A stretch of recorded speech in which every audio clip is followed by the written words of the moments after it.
नमस्कार दोस्तों, इंडोनेस blogger channel पे आपका स्वागत है। तो दोस्तों एक बार फिर से मैं एक नए लोकेशन पर आप लोगों के लिए आया हुआ हूँ। यह जो इलाका है यह पूरा वैशाली का क्षेत्र है, जहाँ पे भगवान बुद्ध ने अंतिम बार परिनिर्वाण से पहले उपदेश दिया था। कोल्हुआ के इलाके में आया हुआ हूँ, जो कि विश्व शांति स्तूप से लगभग 4 किलोमीटर की दूरी पे पड़ती है। तो यहाँ पे आपको मैं आज अशोक स्तंभ को दिखाने वाला हूँ और अशोक स्तंभ की पूरी जानकारी देने वाला हूँ। तो चलिए अपने ब्लॉग की शुरुआत करते हैं। आप सामने जो देख रहे हैं वो अशोक स्तंभ है। ये दोस्तों अभी आप कोल्हुआ में जो अशोक स्तंभ है उसका आउटर व्यू मैं आपको दिखा रहा हूँ कि किस तरह से चीजों को डेवलप किया गया है। तो ये पूरा आपको पार्क ऐसा यहाँ पे देखने को मिलेगा। पहले भगवान बुद्ध ने समाधि लेने से पहले अंतिम उपदेश जो था बिहार के वैशाली जिले में ही दिया था। तो ये जो अशोक स्तंभ जहाँ पे बनाया गया है उसके चारों ओर दोस्तों बहुत ही खूबसूरत सा पार्क डेवलप किया गया है और जगह जगह पे आपको बैठने की व्यवस्था की गई है। ऑफिशियल्स के लिए ऑफिस वगैरह दोस्तों बनाई गई है। तो इस तरीके से पूरा पार्क बनाया गया है और घूमने के लिए जो रास्ता बनाया गया है वो कुछ इस तरह का आपको देखने को मिलेगा। तो कुछ इस तरीके से दोस्तों पूरा पार्क डेवलप किया गया है। ये देखिए, तो दोस्तों समूचे भारत में सम्राट अशोक ने स्तंभ और स्तूप का निर्माण करवाया था। तो उन्हीं में से एक स्तूप आपको वैशाली जिले में देखने को मिलने वाला है, जो अभी आपको मैं दिखाने वाला हूँ। तो यहाँ पे जो अशोक स्तंभ देख रहे हैं दोस्तों, ये दरअसल सम्राट अशोक ने अपने शासन काल के दौरान बनाया था। तो कोल्हुआ में जो आप स्तूप और अशोक स्तंभ देखते हैं बना हुआ, वह दरअसल भगवान बुद्ध के अंतिम उपदेश देने के उपलक्ष्य में यहाँ पे सम्राट अशोक ने इस स्तूप का निर्माण कराया था। ये जो स्तूप देख रहे हैं दोस्तों, ये आनंद स्तूप इसको बोला जाता है। और ये जो भगवान बुद्ध थे उनके चचेरे भाई लगते थे आनंद, और ये जो देख रहे हैं वो अशोक स्तंभ है। तो कुछ ऐसा आपको दोस्तों स्ट्रक्चर देखने को मिलेगा, क्योंकि मैंने आपको पहले ही बता दिया कि 232 ईसा पूर्व से लेकर 268 ईसा पूर्व के बीच का शासनकाल अशोक का शासनकाल माना जाता है। तो उसी दौरान समूचे भारत में सम्राट अशोक ने बहुत सारे स्तूप और अशोक स्तंभ का निर्माण कराया था। तो उसी काल की ये पूरी संरचना दिखाई पड़ती है। हाल ही के वर्षों में खुदाई के दौरान ये तमाम चीजें मिली थी। तो आज से करीब 2500 वर्ष से भी ऊपर की चीजें भी आप देख रहे हैं दोस्तों। जो पहले की इंजीनियरिंग थी आप उसका बेहतरीन नमूना देख रहे हैं कि हमारे पूर्वज कितनी शानदार इंजीनियर्स साइंटिस्ट हुआ करते थे। आज भी ये चीजें अगर मौजूद है तो इससे ये पता चलता है कि कितनी मजबूती से उस जमाने में हर एक चीज को बनाया जाता होगा। आज के बिहार सरकार जो पुल बनाती है वो उद्घाटन के तुरंत बाद ही जहां टूट जाता है। तो आप देख रहे हैं कि हजारों साल पहले जो चीज बनाई हुई थी आज भी वो साक्षात आपको सामने प्रकट दिखाई देती है। तो इससे आपको और क्या सबूत चाहिए कि हमारे पूर्वज कितने शानदार साइंटिस्ट और इंजीनियर्स हुआ करते होंगे, कितने महान आर्किटेक्ट हुआ करते होंगे जिन्होंने ऐसी आकृतियां उस जमाने में बनाई थी जिसे हम लोग आज के दौर में सोच भी नहीं सकते हैं। तो यही है अशोक स्तंभ, जो कि 18.3 मीटर की ऊंचाई का बनाया गया है। और सम्राट अशोक ने भगवान बुद्ध के वैशाली में अंतिम उपदेश देने के उपलक्ष्य में इन तमाम चीजों का निर्माण यहाँ पे करवाया था।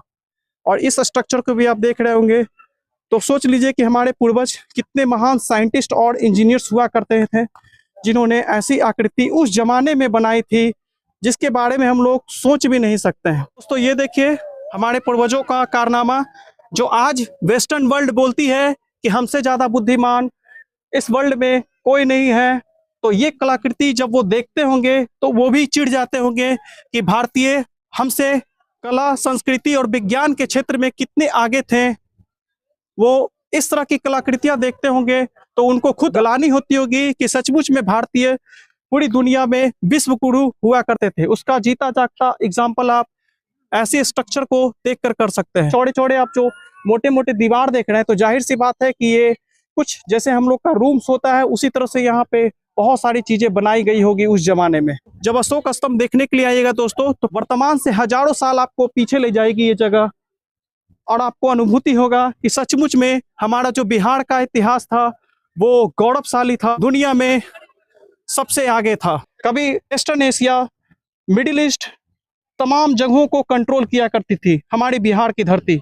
तो अभी आप उस जगह को देख रहे हैं जहां से पूरी दुनिया को भगवान बुद्ध ने कभी शांति का संदेश दिया था। तो हर एक स्ट्रक्चर उस इतिहास की गवाही देती है और चीख चीख कर पुकार रही है कि हमारा जो कला, इतिहास, विज्ञान था, दुनिया में किसी से कम नहीं था। भले ही आज दुनिया के वेस्टर्न वर्ल्ड के लोग अपने आप को महान और विद्वान कहें, उस जमाने के आर्किटेक्ट की आप दिमाग को देखिए कि उस जमाने में भी कितने महान महान इंजीनियर्स हुआ करते होंगे।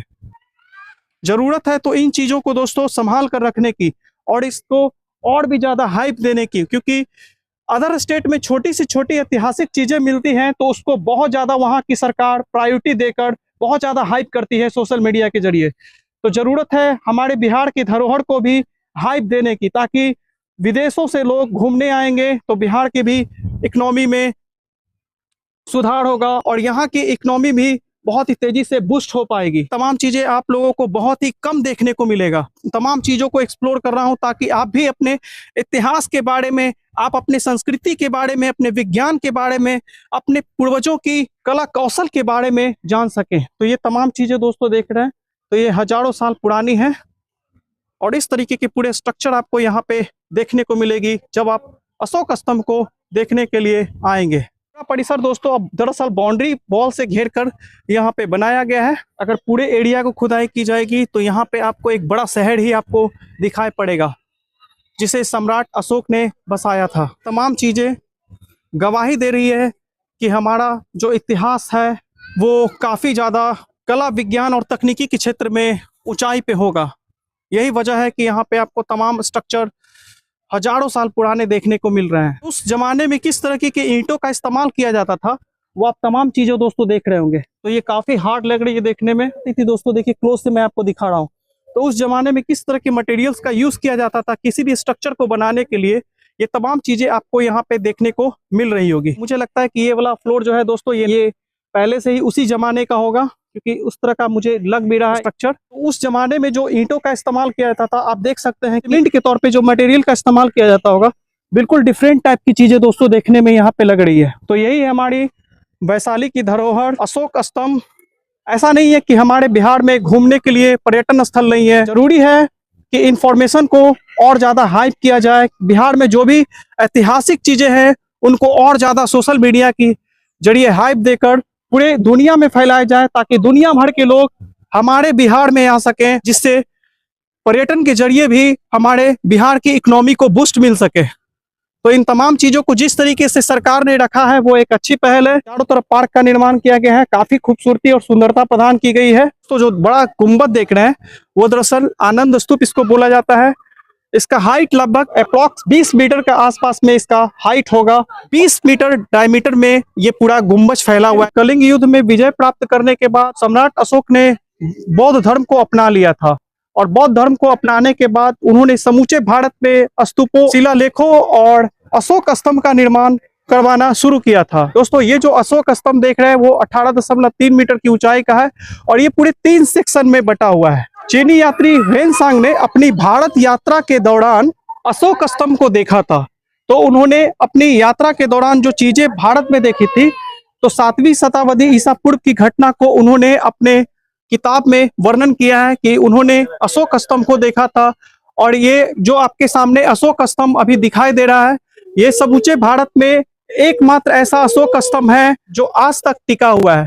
भारतवर्ष में जितने भी अशोक स्तंभ बनाए गए थे वो तमाम अशोक स्तंभ जहां भी मिले हैं टूटी हुई अवस्था में मिली है। इस अशोक स्तंभ में आपको शुंग वंश, गुप्त वंश और कुषाण वंश के काल का आपको प्रतीक चिन्ह यहाँ पे दिखाई देगा।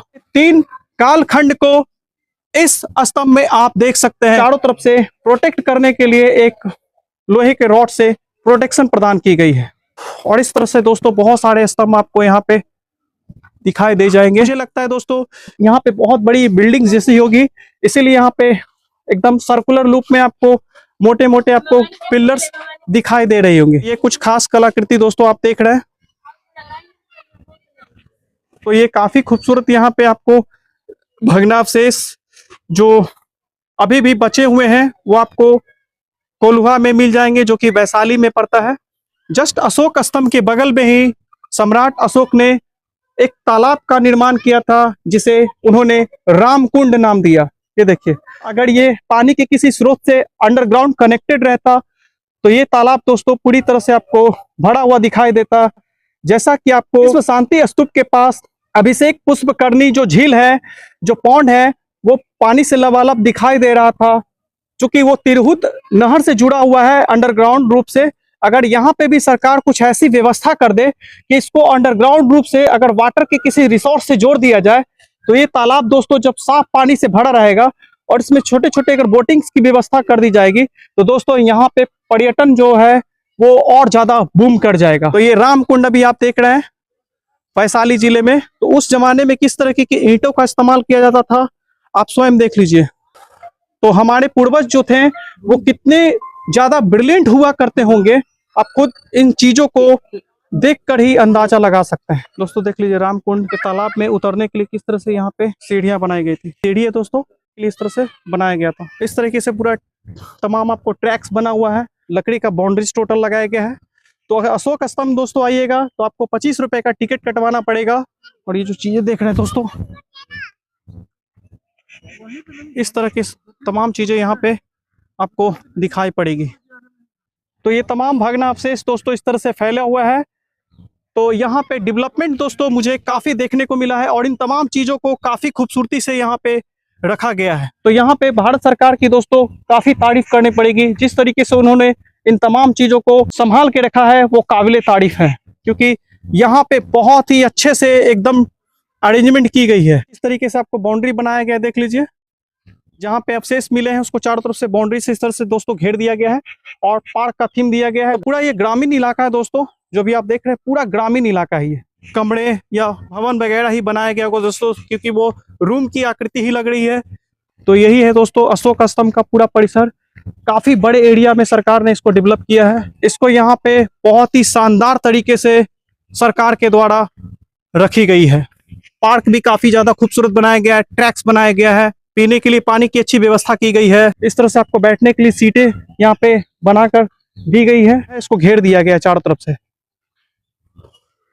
तो कुछ इस तरीके से पूरा पार्क का लुक दिया गया है। पार्क का एक थीम दे दिया गया है और काफी सुंदरता पार्क की बढ़ाई गई है ताकि ज्यादा से ज्यादा पर्यटक यहाँ पे आ सकें। ट्रैक्स बनाया गया है, दोनों तरफ शो प्लांट के पौधों से बाउंड्री घेर के जानकारी दी गई सिंबल के तौर पे। अशोक स्तंभ को दोस्तों सुरक्षित रखते हुए सरकार ने इस पूरे एरिया को एक पार्क का लुक दे दिया। तो काफी सुंदर ढंग से दोस्तों यहाँ पे दरअसल अशोक स्तंभ को बचाकर रखा जा रहा है। तो यही है आपका आज का अपडेट वैशाली जिले का। सम्राट अशोक के जमाने में जो भी चीजें बनाई गई थी और जो मिली है, उन तमाम चीजों को यहाँ बेहतरीन ढंग से संजो कर रखा गया है। इसका जीता जागता उदाहरण आपको ये पार्क ही दिख रहा होगा। काफी खूबसूरत दोस्तों यहाँ पे पार्क डिजाइन की गई है। इसकी खूबसूरती में मैं मंत्रमुग्ध हो चुका हूँ। तो वाकई में बिहार में नीतीश कुमार ने कुछ तो अच्छा काम किया है, जो कि आपके सामने दिखाई दे रहा होगा। दोस्तों जगह जगह पे आपको डस्टबिन भी मिल जाएगी, तो अगर आप कुछ खाते हैं तो डस्टबिन में आराम से फेंक सकते हैं। ये दोस्तों एंट्री गेट है और एग्जिट गेट है, और यहीं पे आपको जस्ट इंडियन फ्लैग आपको बड़ा सा दिखेगा। यही दोस्तों आपका एंट्री और एग्जिट गेट। यहाँ पे आपको टिकट काउंटर है। सामने जो देख रहे हैं खिड़की, ये टिकट काउंटर है। तो 25 रुपए का टिकट लगता है यहाँ पे। अंदर घूमने के लिए स्कैनिंग की भी व्यवस्था है, ऑनलाइन पेमेंट भी कर सकते हो। अशोक स्तंभ के बाहरी परिसर में आपको इस तरीके से दुकान यहाँ पे लगाई हुई रहती है, ताकि जो भी पर्यटक आए तो यहाँ से अपनी यादगार के रूप में कुछ न कुछ चीजें यहाँ पे लेकर जाएं। यहाँ पे दुकान में भगवान बुद्ध से जुड़ी हुई B.R. अम्बेडकर की प्रतिमा भी आपको मिल जाएगी। बहुत सारी चीजें आपको यहाँ पे दिखाई देगी, जो गिफ्ट के रूप में आप किसी को यहाँ से खरीद कर दे सकते हैं। यहाँ पे रुद्राक्ष वगैरह की माला भी आपको दिखाई दे जाएगी। तो कुछ ऐसा आपको यहाँ पे दुकान देखने को मिलेगा। एक साइड का दुकान दोस्तों अभी फिलहाल नहीं लगा हुआ है, हो सकता है कि संडे का टाइम हो इसीलिए। तो दोनों साइड इस तरीके से दुकान देखने को मिलती है। एकदम जिंदगी का मजा उठा रहा है। यहाँ पे पार्किंग की व्यवस्था की गई है। तो बाइक लगाने का चार्ज मैंने फिलहाल 10 रुपया पे किया था। पार्किंग के लिए जगह जगह पे व्यवस्था की गई है। इन भैया का पार्क है यहाँ पे। जब आप अशोक पिल्लर देखने के लिए आइएगा तो इनका यहाँ पे पार्किंग लगता है। जो 4 व्हीलर देख रहे हैं दोस्तों, तो ये 50 रुपये में यहाँ 4 व्हीलर लगाते हैं, और 2 व्हीलर का चार्ज दोस्तों 20 रुपया है। तो आज मैं आप लोगों के लिए पटना से 45 किलोमीटर की दूरी पे लगभग वैशाली जिले में आया था। तो यहाँ पे जो भी पर्यटन स्थल है उसे मैंने आपको दिखाने का प्रयास किया है के साथ हूँ। और तो आज के लिए फिलहाल इतना ही दोस्तों। ये बताइएगा कि आज का ब्लॉग आपको कैसा लगा। हम मिलेंगे अगले वीडियो में, तब तक के लिए धन्यवाद। जय हिंद, वंदे मातरम।